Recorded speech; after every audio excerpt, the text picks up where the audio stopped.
Hi, it's Fias Taro. Hello, Scorpio. Okay, so this is your mid-January love reading. Okay, syempre, before tayo mag-start, kung hindi ka pa nakakapag-subscribe, please do subscribe and hit the notification bell para lagi po tayo maging updated sa mga mangyayari pa lang. And syempre, kung may tanong po pagdating sa private reading, just message me.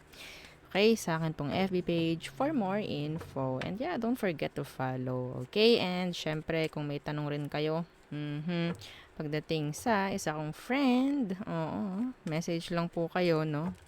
Sa kanya pong FB page na Perception of Light. And then, yeah, don't forget to follow. Okay, thank you.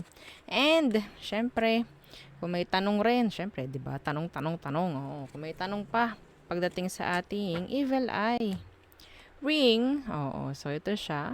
So, ito po ay available na lang nito sa ngayon. Hindi ko alam kasi kanina dalawa. Hindi ko alam kung meron pa. Habol-habol na lang. Message na lang po, no? And, ito naman ang ating, di ba? May pagganyan. Ito yung ating all-in-one Evil Eye bracelet. Oo, so tingnan nyo naman. Di ba? Lagi ko kasi siyang suot, kaya ganyan na siya. Pero, yes! Oo, iba to! Okay, so lahat nandyan and syempre nalagyan natin yan ng initial, okay, ng inyong mga pangalan. Okay, so kung may mga iba pang katanungan, message lang po tayo sa akin pong FB page. Okay? Para sa iba pang impormasyon. Okay, so ano po ba ang aking FB page? Oo. Fiestar po. Di ba? Pareho lang, syempre. Opo, pareho lang. No? Okay, pareho lang. Kung inyong hahanapin sa FB. O, yan. So, let's start, Scorpio. Okay. Oops. The person on Scorpio's mind. Anong meron sa kanya? Anong meron? Okay. The Page of Cups. Ito some of you, this is, I'm channeling ang lawak ng pag-intindi mo sa taong to, Scorpio. Ang lawak. The Star. Okay. Page of Cups. The Star.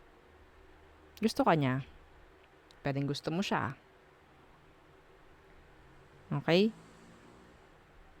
Page of Cups, some of you, meron ditong age gap. May iba sa inyo, may age gap. Oh, the Page of Coins in reverse.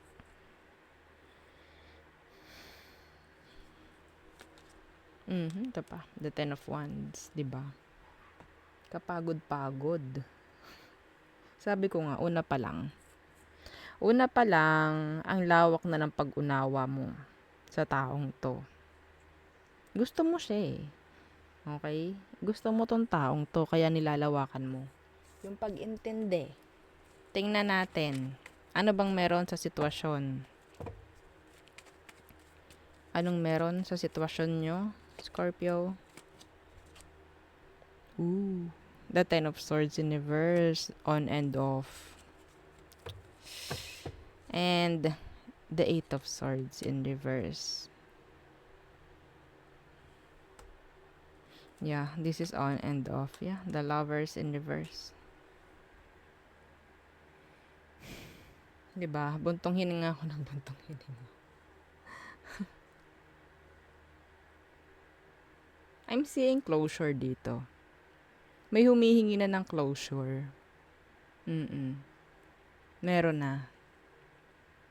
Parang okay, matapos nang matapos. Parang ganyan. Pero hindi, binabalik-balikan pa rin eh. Meron dito bumabalik at bumabalik pa rin.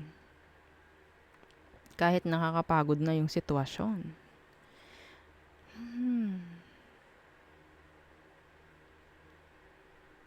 Yung iba sa inyo, para sa iyo, itong taong ito yung talagang inaasam mo. Or pwedeng vice versa. Okay?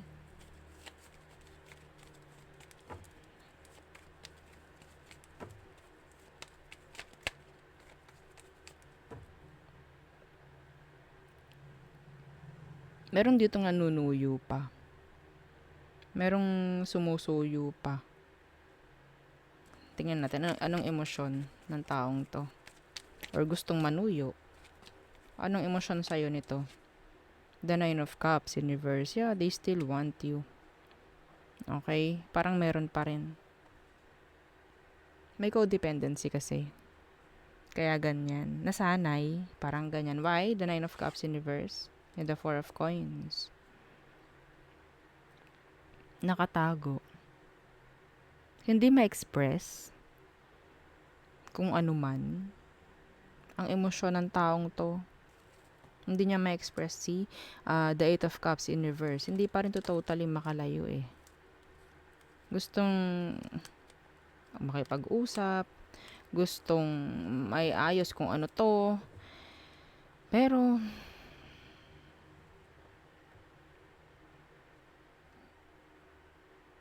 marami siyang gustong ipaliwanag actually.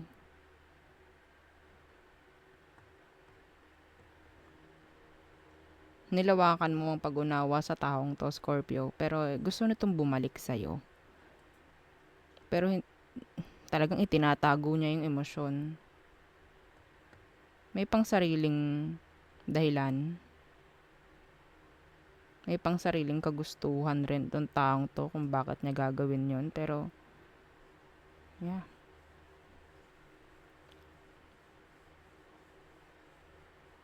Okay, so tingnan natin anong next action niya. Anong next action mo? Person ng mga Scorpio. The Three of Wands in reverse.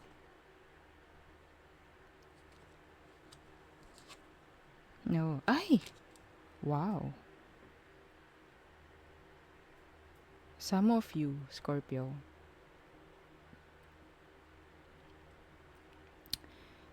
nagkaroon dito, oh my God, this is so specific. Ito ay, papaliwanag ko sa'yo. May on and off, oh. Papaliwanag ko sa'yo itong sitwasyon nitong taong to. Ang hirap eh. Kaya buntong hininga ako ng... Ito. Itong taong to gustong gusto ka. They are younger. Okay? This is sabihin ko para itong personal reading. Okay? Itong taong to gustong gusto ka. Pwedeng mas bata siya sa'yo. Okay? Hindi ka kayang alisan nito kahit sabihin natin yung iba sa inyo talaga is meron ng separation. Hindi ka pa rin kayang i-let go. Hindi ka pa rin kayang iwan, bitawan, kalimutan, kung ano man. Okay? Kailangan ka pa rin nila hanggang ngayon. Nagkaroon ng separation dahil sila yung third party. Sila yung third party. Hinihintay ka pa rin nitong taong to, Scorpio. Pwedeng vice versa yung reading. Pwedeng kayo yung third party and you're still hoping. Okay? May pagdadrop dito. May pagdadrop ng kung sino man, naghihintay to ng separation ng isang connection or yun nga, ending ng isang connection, naghihintay siya doon. Oh my God. Scorpio. On and off.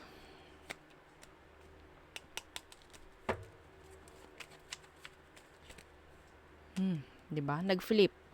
Si Death. Ano to? Ending. Naghihintay siya nun. Okay? Naghihintay siya nun.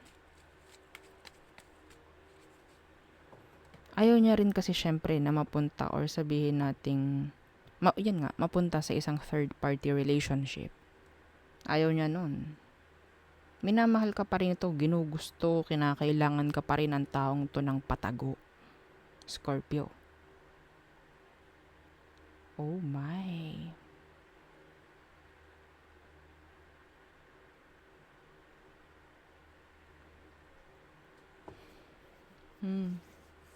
Ang sakit sa ulo nito. Okay? Parang naawa ko sa kanya, sa energy niya. Nakita ko kayo na si Page of Coins kanina na naka-reverse. Umpisahan nyo uli sa umpisa. Parang nakita ko yun doon. Nabuklat ko yun. Parang ipinakita ko rin naman sa camera. The Page of Coins in reverse signifies delay. Delay in general. Itong taong to, ang dami na niyang dinidelay, pinipending sa buhay niya because of you.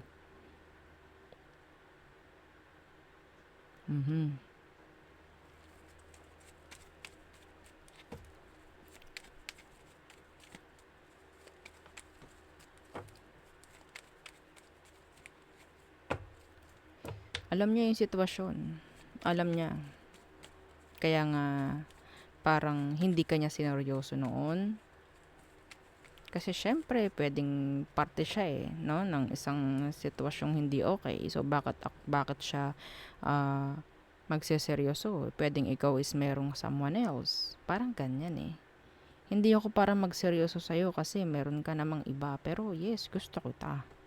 Pero this is not the right time para magseryoso sa'yo kasi meron ka pang iba. Maghihintay ako. Parang ganyan sinasabi niya. Maghihintay ako kung may mag-end man sa inyo. Di siya ka papasok ulit. Parang ganon. I can't. Nasa-channeled ko yung sinasabi ng taong to. Sa inyo, para sa'yo. Okay, so tingnan natin anong advice for you.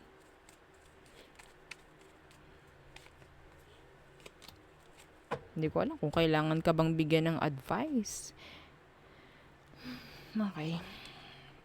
The Hermit in reverse. Kung may kailangan kang sabihin sa taong to, sabihin mo. Hindi ko alam kung pinapaasa mo lang to or may inaasahan pa ba siya sa'yo. Okay, bigyan mo to ng clarity. Bigyan mo to ng kasagutan. The Eight of Swords in reverse. Kaya hindi to makatakbo ng kanya, hindi to makagalaw ng kanya.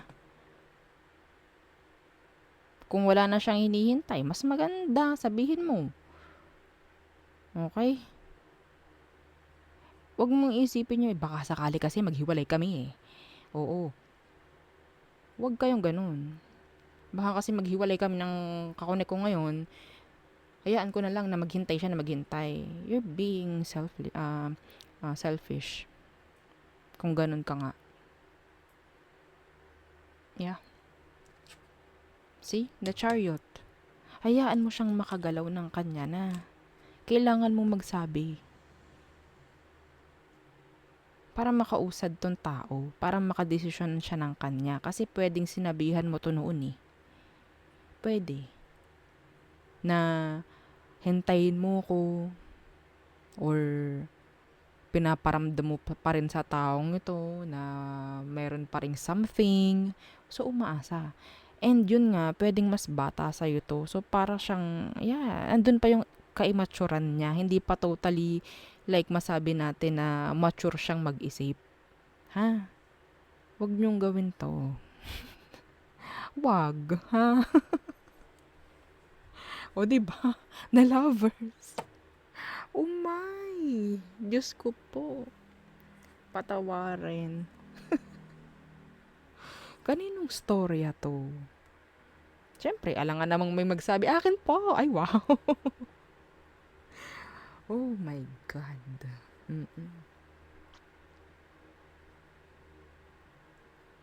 Wala na akong masabi. Oo, ako'y natatahimik na laang sa ganaring diba? Ako'y natatahimik na lang talaga. The Moon in reverse. Ipakita mo.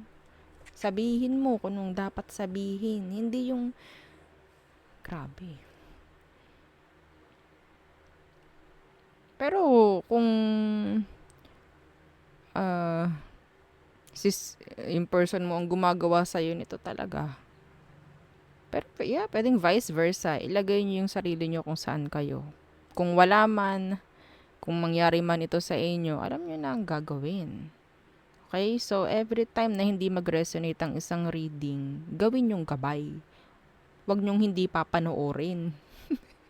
Kasi may matututunan rin kayo kung hindi pa man nangyayari sa inyo, alam nyo na, 'di ba?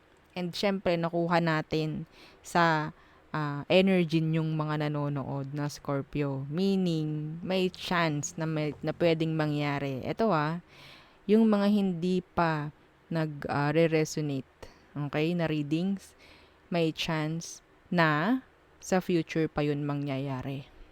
Yung mga nagre-resonate kasi, mga past na yun. Okay? Kaya napakalaking importansya ng mga hindi nagre-resonate kasi yun nga, pwede nyong gawing gabay. Okay? Huwag nyo sabing, ay, hindi naman akin yan. Ay, hindi akin. Hindi ako makaresonate eh. E di go. Alis. Huwag kang manood. Mm. 'Di ba?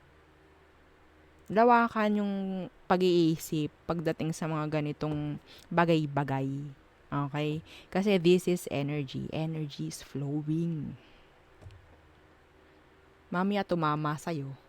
Anong mangyayari, hindi mo alam. Ay, sayang, dapat pala pinanood ko yun. 'Di ba? Ganun eh. Napaka-importante lahat ng readings. Sa totoo lang. Lalo na yung mga hindi pa nagre-resonate. Doon kayo lalong magkaroon ng focus. Okay? So, nako, I don't know. So, tayo tumungo na sa all signs. Okay? Aries through Pisces. Ano ba ang emosyon or what?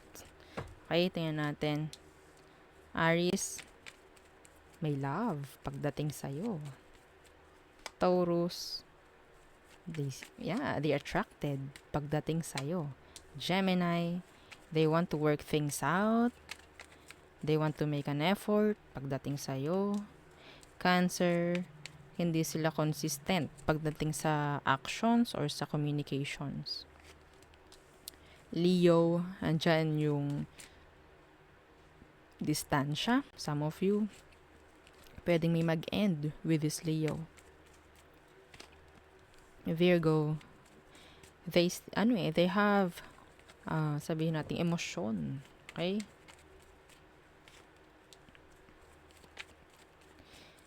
Libra, they want cooperations. Scorpio, avoiding you. There's tension with this Scorpio. Sagittarius, a manipulator. They want to manipulate you or the situation. Capricorn, they need you. There's codependency with this Capricorn. Aquarius, they like you. Pisces, so si Pisces pwedeng hindi pa rin nabibigyan ng, sabihin natin, clarity or andyan yung takot ng taong to na maging totoo sa'yo. Okay? So, yeah. Coldness, detachment, ang nandyan. So, yun po ang aking reading for you, Scorpio placement. So, again, don't forget to like, share, and subscribe. And, yeah, follow our FB page. Thank you!